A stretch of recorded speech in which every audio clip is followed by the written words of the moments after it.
પ્રણામ. હું છું તમારો વાર્તાકાર.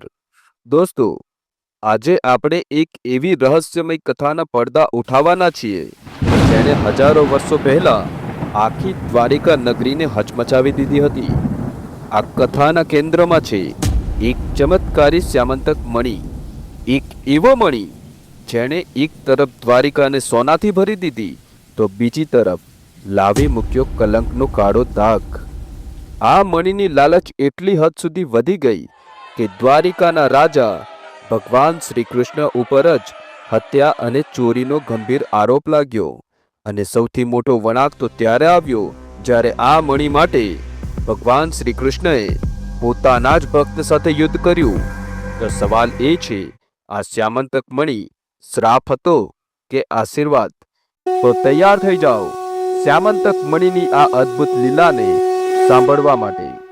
જ્યારે દેવલોકના તેજસ્વી સૂર્યદેવે પોતાનો કિંમતી શ્યામંતક મણિ પોતાના પરમ ભક્ત સત્રાજીતને ભેટમાં આપ્યો ત્યારે દ્વારિકા નગરી આશ્ચર્યમાં ડૂબી ગઈ. સત્રાજીત જ્યારે મણિ પહેરીને નગરમાં પ્રવેશ્યો ત્યારે મણિના તેજથી આકાશ ઝળહળી ઉઠ્યું. લોકોની આંખો અંજાઈ ગઈ અને સૌને લાગ્યું સ્વયં સૂર્યદેવ પધાર્યા. ત્યારે રાજા શ્રી કૃષ્ણ મૈત્રી ભાવથી સત્રાજીતને મળ્યા અને કહ્યું, સત્રાજીત, આ અદ્ભુત મણિના તેજથી આપણી દ્વારિકા શોભે છે. અને ત્યાં ઉભેલા મંત્રીઓએ કહ્યું, આવો મહાન અને લાભકારી મણિ રાજ્યની સંપત્તિ બની રહે તે જ ઉત્તમ છે. તમે એ રાજા શ્રી કૃષ્ણને આપો. પરંતુ સોનાની લાલચમાં ડૂબેલા સત્રાજીતે તરત જ નકારી કાઢ્યું. સત્રાજીતે કહ્યું, હે દેવ, આ મણિ સૂર્યદેવે માત્ર મને આપ્યો છે. તે મારો છે અને મારો જ રહેશે. આ વાત વીતી ગઈ. એના થોડા દિવસ પછી એક સવારે ભયંકર સમાચાર આવ્યા.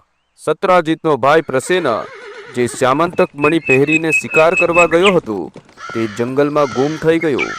મણિ, પ્રસેના બંને ગાયબ. નગરીમાં ગણગણાટ શરૂ થયો. મોહ અને ઈર્ષ્યાની આગ ફેલાઈ. સત્રાજીતે તરત જ શ્રી કૃષ્ણ ઉપર આરોપ લગાવ્યો, આ હત્યા છે.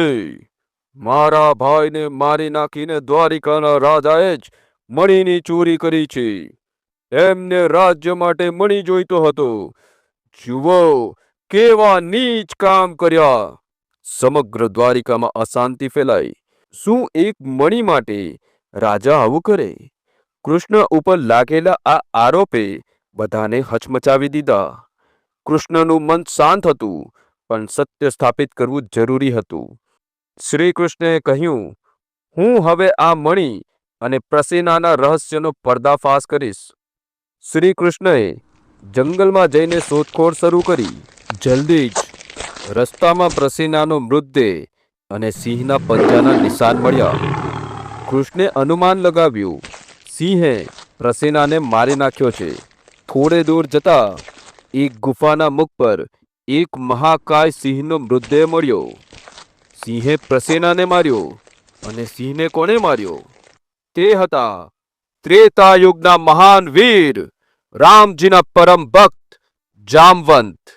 શ્રી કૃષ્ણે અનુમાન લગાવ્યું કે આ શ્યામંતક મણિ આ ગુફામાં જ હોવો જોઈએ.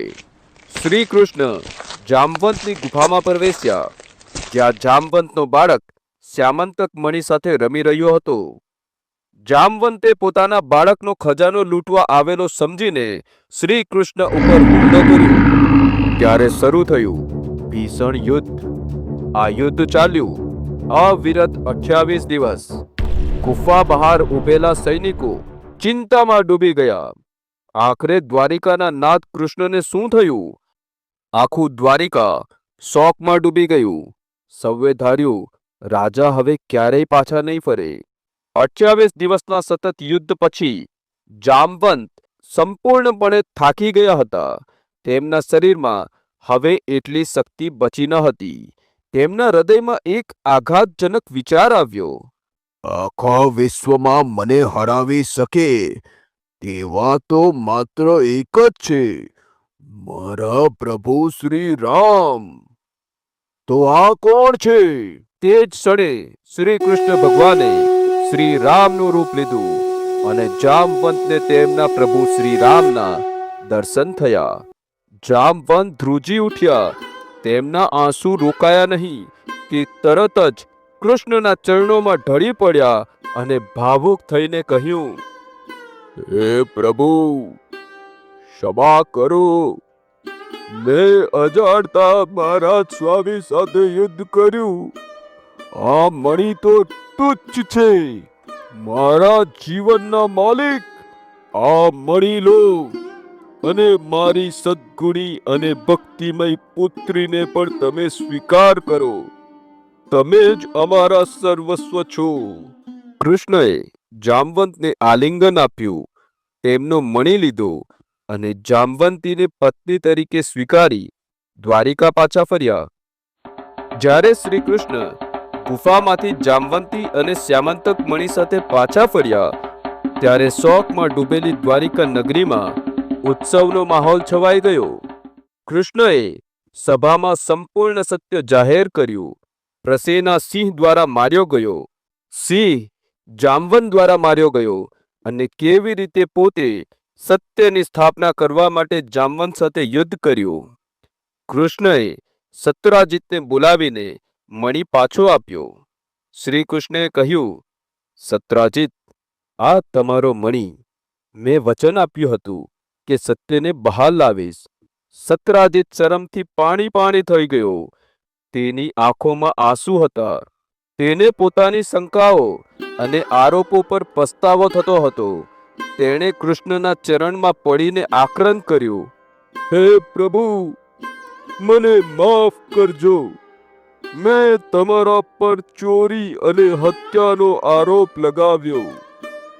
મેં તમારા સત્ય સ્વરૂપ પર શંકા કરી.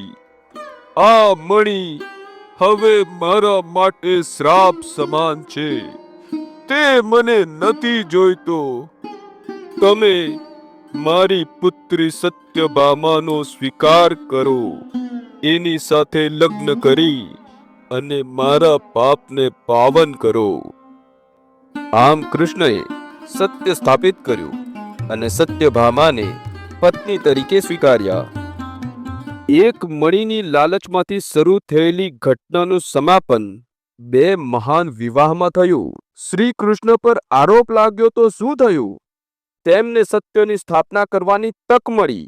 તેમને જામવંત જેવા પરમ ભક્તના દર્શન થયા. તેમને જામવંતી જેવી સદ્ગુણી પત્ની મળી અને અંતે તેમને સત્યભામા જેવી મહાન શક્તિ મળી. તમને આ વાર્તા કેવી લાગી એ મને જરૂરથી જણાવજો. ફરી મળીશું એક નવી રોમાંચક અને દિલ ધડક વાર્તા સાથે. ત્યાં સુધી તમારા આ વાર્તાકારને રજા આપો. જય શ્રી કૃષ્ણ, જય સિયારામ.